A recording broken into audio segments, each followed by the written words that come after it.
Hello students, welcome to the ASM classes and now we will discuss in this class application of Gauss's law, that means Gauss के नियम के अनुप्रयोग। और आज की class में हम कौन सा अनुप्रयोग डिस्कशन करने वाले हैं, देखिए सामने लिखा हुआ है क्या है, देखिए कि एक समान आवेशित अचालक गोले के कारण वैद्युत क्षेत्र की तीव्रता। तो मैंने आपसे बताया था इससे प्रीवियस क्लास में कि नेक्स्ट क्लास में हम अचालक गोले के कारण पढ़ेंगे। तो हमने चालक और अचालक में डिफरेंस पहले भी कर लिया था, लेकिन आज भी मैं करके बता रहा हूँ। यहाँ पर देखिए अचालक गोला ले रहा हूँ एक, देखिए अचालक गोला, और यहाँ पर ले रहा हूँ एक चालक गोला। ठीक है, ये क्या है अचालक, ये क्या है चालक, और दोनों को ठोस मानिए, ये भी ठोस है, ये ठोस चालक गोला है और ये ठोस अचालक गोला है। तो देखिए यहाँ पर जब इसे आवेशित किया जाता है, जब इसे क्यू चार्ज दिया जाता है या जो भी चार्ज दिया जाता है, तो क्या होता है इसके अंदर अगर जहाँ पे भी जितना भी चार्ज दिया जाएगा वो वहाँ पर ही रह जाता है, वो सरफेस पे नहीं आता है। इसकी अचालक गोली की प्रॉपर्टी होती है कि जहाँ जितना आवेश दिया जाएगा वहाँ पर उतना आवेश वहीं रहेगा। तो इमेजिन करिए इसे कैसे आवेश दिया जाता है, सब जगह इस पर एक समान आवेशित कर दिया जाता है, हर जगह आवेश दे देकर इसे एक समान आवेशित कर दिया जाता है। लेकिन इसकी खास बात क्या होती है कि इसे कहीं से भी आवेशित करो तो क्या होता है, ठोस चालक गोले की जो प्रॉपर्टी होती है वो ये होती है कि इसे जब आवेशित करते हैं तो सारा का सारा आवेश कहाँ पर आ जाता है, इसकी सरफेस पर आ जाता है, चाहे वो ठोस है चाहे वो खोखला है। ओके, अंदर कोई भी आवेश इसके नहीं होता है। समझ गए इतनी बात। अचालक गोले पे ऐसा नहीं होता है, अचालक गोले पर अगर मैंने सब में आवेश भर दिया तो बस यही इसके अंदर रहेगा, ऐसा नहीं है कि इसकी सरफेस पे पहुंच जाए। ठीक है, तो हम आज जो पढ़ने वाले हैं वो अचालक गोले के कारण वैद्युत क्षेत्र की तीव्रता पढ़ने वाले हैं, इसलिए हम चालक गोले को यहाँ से डिलीट कर देते हैं। ओके, समझ में आ गया होगा अचालक और चालक गोले में क्या डिफरेंस होता है। ठीक है, तो देखिए जब अचालक गोला मैंने लिया है तो इसे हम एक समान रूप से आवेशित करेंगे। तो एक समान रूप से आवेशित करेंगे कहने का मतलब इसके हर जगह क्या होगा, प्लस प्लस आवेश भर दीजिए हर जगह, और ये आवेश यहीं रहने वाला है, ये सरफेस पर नहीं जाने वाला। बिकॉज क्योंकि अचालक गोले की प्रॉपर्टी होती है जहां आवेश जो दिया जाता है उसे वो वहीं का वहीं रहता है। ओके, तो अचालक गोला हमने बना दिया है। यहाँ पर भी तीन कंडीशन बनेंगी, पता है कौन कौन सी, एक जब पी बिंदु बाहर होगा, और एक पी बिंदु जब सरफेस पर होगा, और एक पी बिंदु कहाँ पर होगा, अंदर होगा। ठीक है, तो देखो जो दो केसेस हैं बाहर वाले, मतलब जब पी बिंदु बाहर होगा और जब पी बिंदु इसकी सरफेस पर होगा, तो सेम एज दैट जो हमने चालक गोले में पढ़ा था, सेम एज दैट बिल्कुल वही कहानी है। डिफरेंस जब आता है, कब आता है, जब हम पी बिंदु को अंदर लेते हैं तब थोड़ा चेंज आता है, और वहां पर हमें बहुत अच्छे से समझना है। ठीक है, तो अब हमने क्या करना है, सबसे पहले जो केस होगा हमारा वो कौन सा केस पढ़ेंगे, जब बिंदु P गोले के बाहर हो। ओके, तो देखिए जब गोले के बाहर हो तो P बिंदु मैंने यहां पर ले लिया है। ओके, पी बिंदु कहाँ पर ले लिया, यहाँ पर ले लिया है। अब इस पी बिंदु से होता हुआ एक क्या खींचूंगा, गॉसियन सरफेस खींचूंगा, बंद पृष्ठ खींचूंगा। क्यों, क्योंकि भैया जब गॉस की प्रमेय अगर कहीं लगानी है ना, गॉस की प्रमेय का यूज करना है तो वहां पर क्लोज सरफेस होनी चाहिए एक। तो इस पी बिंदु से होता हुआ क्या खींचूंगा, एक Gaussian surface, close surface. Okay, तो यहां से होता हुआ एक हमने क्या खींचा, ठीक, एक गॉसियन सरफेस हमने एक क्लोज पृष्ठ खींचा, कैसा गोलाकार है ये भी, और इसका नाम क्या होगा, गॉसियन सरफेस, मतलब गॉसियन पृष्ठ होगा। ओके, अब देखिए ये जितना आवेश है, इस आवेश के कारण जो वैद्युत बल रेखाएं निकलेंगी वो चारों तरफ को निकलेंगी। कैसे निकलेंगी चारों तरफ को, देखिए perpendicular perpendicular perpendicular perpendicular perpendicular perpendicular. तो कहने का मतलब ये जितनी वैद्युत बल रेखाएं निकलेंगी वो सारी की सारी, हकीकत बात है ये, वो सारी की सारी गॉसियन पृष्ठ से होकर हुई जाएंगी। तो कहने का मतलब जब पी बिंदु बाहर लिया है तब सारा का सारा आवेश कि ऐसा ट्रीट करेगा जैसे कि गॉसियन सरफेस का आवेश है ये। तो अब यहाँ पर क्या करेंगे, देखिए इस पी बिंदु की दूरी मानते हैं स्मॉल आर। ठीक है, अब इस जो गोले को जो हमने गोला लिया है वो कितनी त्रिज्या का लिया है बेटे, बताओ जरा मुझे, कैपिटल आर त्रिज्या का। इतनी बात समझ में आ रही होगी, गुड आ रही है। अब बिल्कुल सेम एज दैट वही कहानी करनी है कि यहाँ पर एक छोटा सा हमने एरिया ले लेना है, अल्पांश ले लेना है, क्योंकि हमने छोटा सा एरिया मान के काम करना होता है, फिर समाकलन कर देते हैं, पूरे का एरिया आ जाता है या पूरे वर्क आ जाता है। ठीक है, यही तो हम फिजिक्स में करते चले आ रहे हैं। तो फिलहाल इसका हमने क्या किया, इसका जो एरिया मान रहे हैं इस छोटे से का कितना मान रहे हैं डी ए, तो इसका जो क्षेत्रफल सदिश होगा वो कितना होगा, डी ए वेक्टर होगा। और कैसा जा रहा होगा, इस पृष्ठ के लंबवत, इस पृष्ठ के लंबवत। इमेजिन करिए बॉल है और बॉल, देखिए बॉल का ये वाला सरफेस है, इस पर छोटा सा एरिया माना है मैंने, इसका जो क्षेत्रफल सदिश होगा इसके लंबवत ही होगा सर के, ठीक है। तो यहाँ पर इसके लंबवत होगा इसका क्षेत्रफल सदिश डी ए वैक्टर, ओके। अब देखिए प्लस आवेश है, प्लस आवेश के कारण वैद्युत बल रेखाएं क्या होती हैं, पृष्ठ के लंबवत निकलती हैं, आप सबको पता है। तो निकलेंगी तो इसके यहीं क्यों तो आएंगी, इस पृष्ठ के लंबवत, और इधर निकलेंगी, इधर निकलेंगे, उनका मतलब नहीं है। जिधर हमने सरफेस एरिया लिया है उधर देखिए कौन सी वैद्युत बल रेखा जा रही है, उसके समांतर जा रही है, थीटा का एंगल कितना होगा, जो थीटा होगा वो कितना होगा, आप सब जानते हैं कितना होगा, 0 डिग्री होगा। जब दो चीज़ें एक समांतर जाती हैं तो थीटा एंगल जो होता है भैया वो कितना होता है, 0 डिग्री होता है। तो यहाँ पर थीटा कितना हो गया, 0 डिग्री हो गया। अब कहानी थोड़ी सी आगे बढ़ती है, कहानी कहाँ पर बढ़ती है, यहाँ पर हम लिख देते हैं कि R is greater than capital R, ठीक है। तो अब इस गॉसियन सरफेस से गुजरने वाला वैद्युत फ्लक्स मतलब क्या, मतलब गॉस की प्रमेय क्या होगी, है ना। तो यहां पर लिखेंगे संपूर्ण गॉसियन सरफेस, मतलब पृष्ठ, सरफेस से गुजरने वाला फ्लक्स या वैद्युत फ्लक्स, ओके। किसकी प्रमेय से, गॉस की प्रमेय से। तो देखिए गॉस की प्रमेय कहती है कि उस सरफेस में कुल आवेश उपस्थित जितना भी आवेश है उसका 1/ε0 गुना फ्लक्स निकलता है उससे। तो हमें पता है कि इस सरफेस से जो गुजर रहा होगा, जो फ्लक्स होगा वो कितना ट्रेड कर रहा होगा, वो होगा क्यू। तो क्यू ले लिया ऊपर और नीचे कितना ε0, ठीक है। अब ये फाई ई है, हम मतलब फ्लक्स है, और हमने एक फ्लक्स और पढ़ रखा है, क्या पढ़ रखा है, एक हमने आपको पढ़ रखा है फाई ई इक्वल टू होता है ई डी ए। वही बात रिपीट कर रहा हूँ मैं, ई डी ए पढ़ रखा, ये किससे गुजरने वाला फ्लक्स है, ये इस छोटे से एरिया से। अगर मैं इसका समाकलन कर देता हूँ तो किससे गुजरने वाला होता है, पूरी की पूरी गॉसियन सरफेस से गुजरने वाला वैद्युत फ्लक्स हो जाता है। तो इसका मतलब जब समाकलन कर दिया तो ये वाला फ्लक्स और ये वाला फ्लक्स क्या होंगे, बराबर होंगे, क्योंकि ये भी तो पूरे गॉसियन सरफेस से निकलने वाला वैद्युत फ्लक्स है, नहीं है। तो भाई ये किसके बराबर हो जाएगा, यहाँ पर इसके बराबर लिखिए E dot D A, okay. तो ये कंप्लीट हो जाता है। ये देखिए यहाँ पर ये क्यू जो है ना, क्यू ऐसे ही नहीं है, कुल आवेश है गॉसियन सरफेस पर जो ट्रीट कर रहा है आवेश। और गॉसियन सरफेस पर कौन सा आवेश ट्रीट कर रहा है, जो इसके अंदर कुल आवेश है, इससे ही तो वैद्युत बल रेखा निकल रही होंगी सारी की सारी, गॉसियन सरफेस से होकर जा रही है, ओके।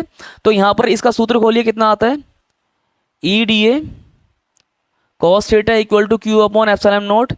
अब देखिए थीटा इक्वल टू आप सब जानते हैं कितना होगा, 0 डिग्री होगा। और बेटा आगे क्या होगा बताएं मुझे जरा, ई डी ए बचेगा मेरे लाल, आगे cos 0 का मान कितना होता है, 1 होता है, उसे लिखिए मत, Q अपॉन ε0 आ जाता है। अब ये बताएं, अब ये जो वैद्युत क्षेत्र की तीव्रता है गॉसियन सरफेस के हर एक बिंदु पर, कौन से बिंदु पर भाई साहब, इस बिंदु पर, इस बिंदु पर, इस बिंदु पर, इस बिंदु पर, किसी भी बिंदु पर वैद्युत क्षेत्र की तीव्रता का मान क्या होगा, समान होगा। क्यों होगा समान भाई, क्योंकि मैंने पहले कह रखा है तो अचालक ये गोला, लेकिन इसके ऊपर हमने जो डिस्ट्रीब्यूट किया है आवेश को वो कैसा किया है, एक समान किया है। जब एक समान किया है तो हर एक बिंदु पर जो वैद्युत बल रेखाएं निकलेंगी ना वो एक समान निकलेंगी, हर एक मतलब इक्वल इंटेंसिटी की निकलेंगी, समझ रहे हैं ना।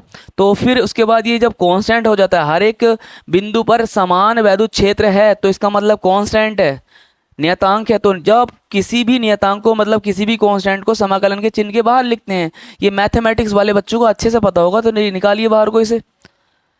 तो निकालते हैं तो मिलता है क्या भाई साहब, बताएं थोड़ा सा मुझे। अब देखिए मैंने पहले ही बताया था कि जो समाकलन डी ए का मान होगा, तो इसका मतलब जो डी ए था वो क्या था भाई, जो डी ए था वो छोटे से एरिया का क्षेत्रफल था। लेकिन जैसे ही हम यहाँ पर समाकलन लगा देते हैं तो समाकलन किसका बन जाता है, पूरे के पूरे गॉसियन सरफेस का बन जाता है। तो ये किसका एरिया बन गया अब, पूरे के पूरे गॉसियन सरफेस का। और गॉसियन सरफेस का एरिया क्या होगा, 4πr²। कैसा होगा भाई, गोला ही तो है वो भी यार, तो गोले का क्षेत्रफल कितना होता है, 4πr² होता है। क्या स्मॉल आर क्यों आया, क्योंकि गॉसियन सरफेस की दूरी जो त्रिज्या है वो कितनी है, स्मॉल आर मान चुके हैं। तो अब इस पूरे के स्थान पर क्या रखेंगे हम, 4πr²। तो कितना बन जाता है, ई इक्वल टू, यहाँ पर आ जाता है भाई साहब E into 4πr² equal to Q upon ε0। तो E इक्वल टू सारा का जाता है कि इधर इसके बटे में, तो कितना आ जाता है 1/4πr² into q upon ε0, okay. अब इसको रीअरेंज करेंगे, क्योंकि नीचे ये ε0 अच्छा नहीं लगता है, आर ही अच्छा लगता है क्योंकि नीचे, तो क्योंकि नीचे इसे करिए क्या होगा यहाँ पर 1/4 pi epsilon not into q upon r square. Okay, ये वैद्युत क्षेत्र की तीव्रता का मान आ जाता है किसी बाहर बिंदु पर अचालक गोले के। ओके, सेम एज दैट कैसा है, जैसे चालक गोले के बाहर पी बिंदु पर वैद्युत क्षेत्र की तीव्रता का मान आया था, वही मान आया हुआ। ओके, तो अब हम कौन सा बिंदु पढ़ने वाले हैं, कौन सा सेकंड केस पढ़ने वाले हैं, कौन सा केस होगा जब ये पी बिंदु कहाँ पर, यहाँ पर ना होकर कहाँ पर वो पृष्ठ पर हो इसके गोले के। ओके, तो चलिए करते हैं।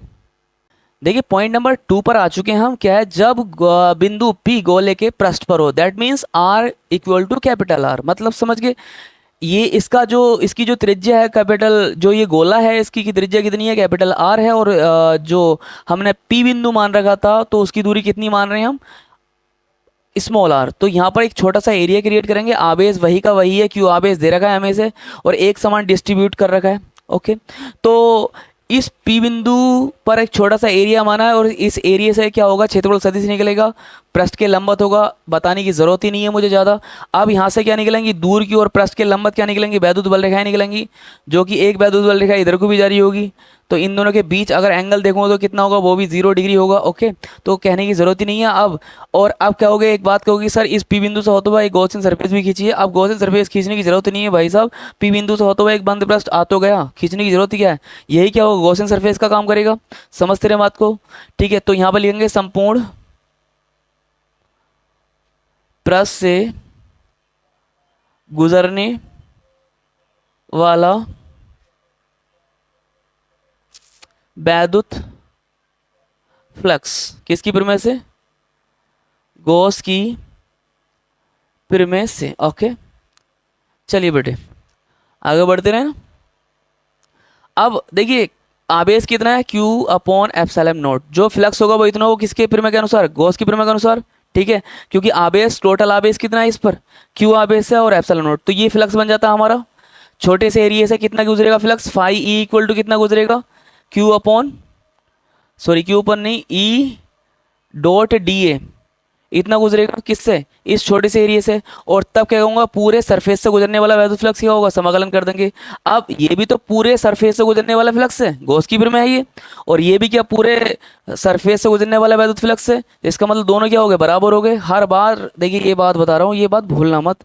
तो यहाँ पर कितना लिखा जाएगा, यहाँ पर लिखा जाएगा समाकलन E डॉट DA। अब इसका ओपन करेंगे तो कितना हो जाएगा, E DA cos theta equal to Q upon epsilon naught. एक बात और बता दूं, मैं ऐसा क्यों लिख रहा हूँ पता है, शॉर्ट करने के लिए। ज़्यादा लेंथी हो जाता है ना, अलग अलग करके इसे अलग करके दिखाएं, फिर गॉस की प्रमेय का यूज करें, फिर बाद में E DA cos थीटा अलग लिखें, उससे ज़्यादा बेहतर होता है कि हमने डायरेक्टली कर दें। क्योंकि एग्जामिनर को पता है कि भाई साहब ये भी वैद्युत फ्लक्स है, ये भी वैद्युत फ्लक्स है, ये गॉस की प्रमेय के अनुसार है, और ये एक जब पृष्ठ के कारण जब वैद्युत फ्लक्स पढ़ते हैं वो, ठीक है, तो दोनों ये बराबर ही तो वैद्युत फ्लक्स ही तो है।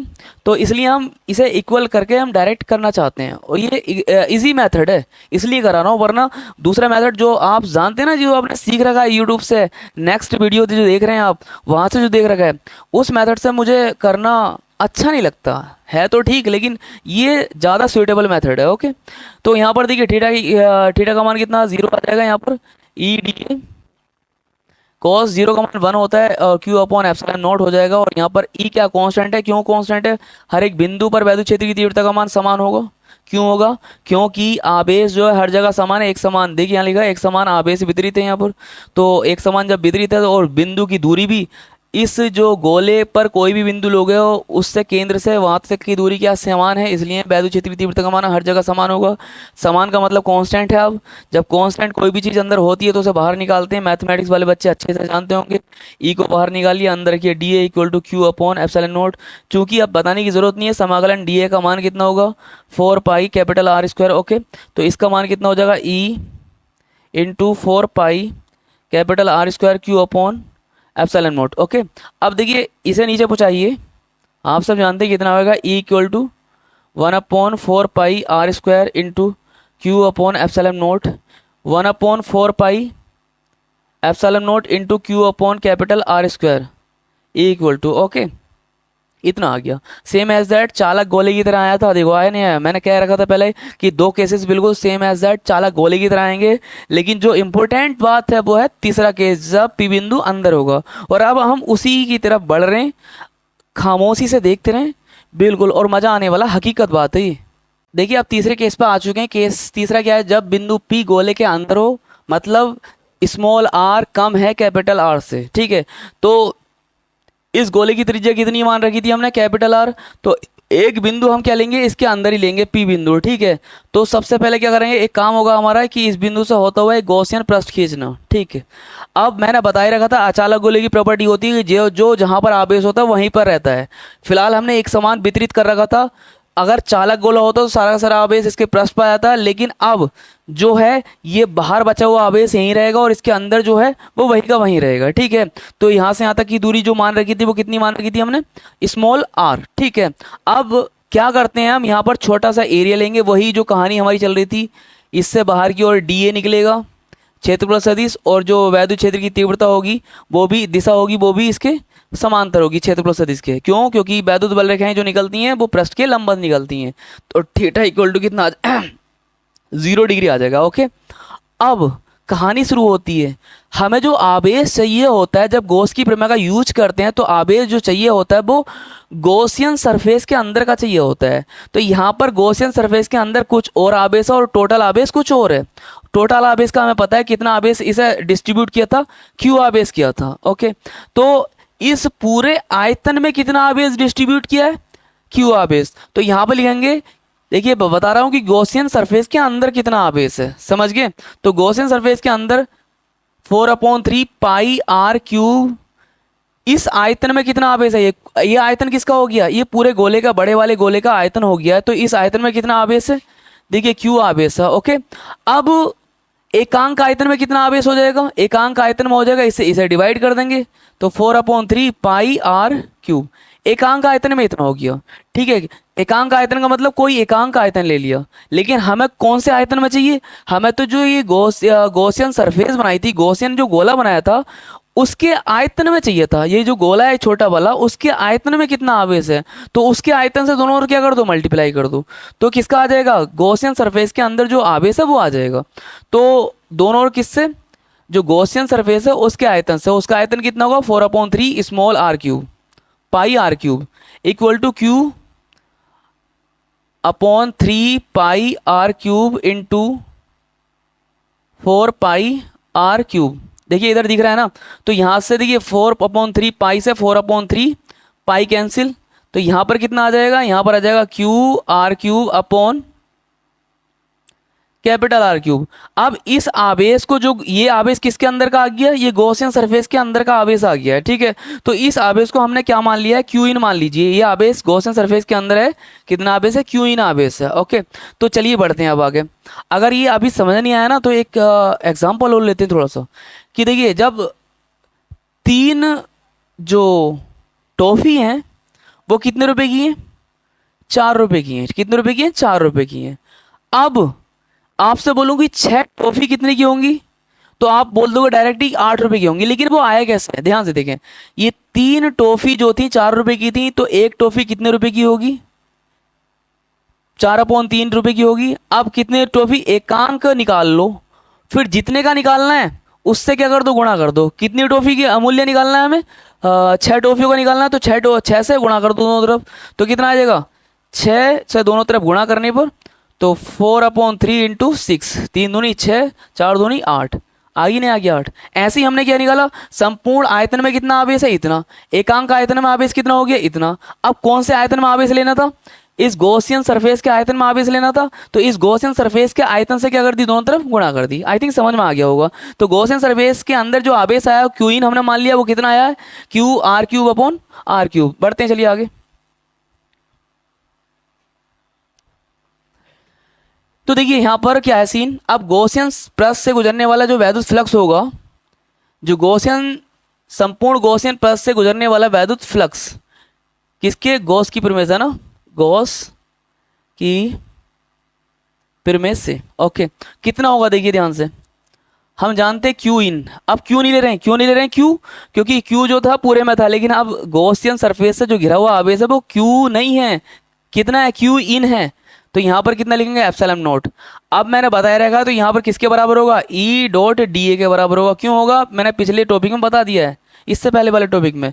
इसका फॉर्मूला खोलेंगे तो E.dA cos theta equal to Q in की जगह इसका मान रखिए, कितना रखा जाएगा, Q/r³ upon capital R cube epsilon naught. Okay, theta equal to कितना आएगा, 0 डिग्री आएगा। तो यहाँ पर कितना हो जाएगा, समाकलन ई डी ए बराबर Q R cube upon R cube epsilon naught. Okay, अब ई क्या होगा, समान होगा हर जगह इस गोले पर। क्यों, क्योंकि गोले के अंदर जो गॉसियन सरफेस है उसके अंदर एक समान डिस्ट्रीब्यूटेड है कि आवेश, तो वैद्युत क्षेत्र की तीव्रता क्या होगी, एक समान ही होगी। तो एक समान होने पर ये कांस्टेंट हो जाती है वैद्युत क्षेत्र की तीव्रता, तो कांस्टेंट हो जाती है। तो इसे क्या लिखते हैं, बाहर लिखते हैं समाकलन E D A Q R cube upon R cube epsilon naught. Okay, अब समाकलन डी ए का मान कितना होगा, हम जानते हैं कितना होगा, D A equal to 4 pi R square, small r square होगा। देखो आगे यहाँ पर आ जाइए इधर, E into 4 pi small r square equal to Q R cube upon R cube into epsilon naught. अब देखिए आर स्क्वायर से ये आर, 2 आर कट जाएंगे, तो यहाँ पर ई और जितना ही बचेगा इसके बटे में जाएगा, ई इक्वल टू 1/4 पाई, ये एप्सिलॉन नॉट इसके साथ लिख लें, और कितना बचेगा, Q R upon R cube. ये आता है क्या, वैद्युत क्षेत्र की तीव्रता का मान कितना आता है, इतना आता है। कहाँ पर, अंदर, कौन से गोले के कारण, अचालक गोले के कारण। देख लेना अच्छे से, स्क्रीनशॉट ले लेना। ठीक है, ले लिया। चलिए देखिए हमने ये अनुप्रयोग कंप्लीट कर लिया। आई थिंक समझ में आया होगा, और अगर ये टॉपिक समझ आया है ना तो वीडियोस को लाइक कीजिए, चैनल को सब्सक्राइब कीजिए, शेयर कीजिए। चलिए मिलते हैं छोटे से ब्रेक के बाद, सेम टाइम सेम जगह नेक्स्ट वीडियो में।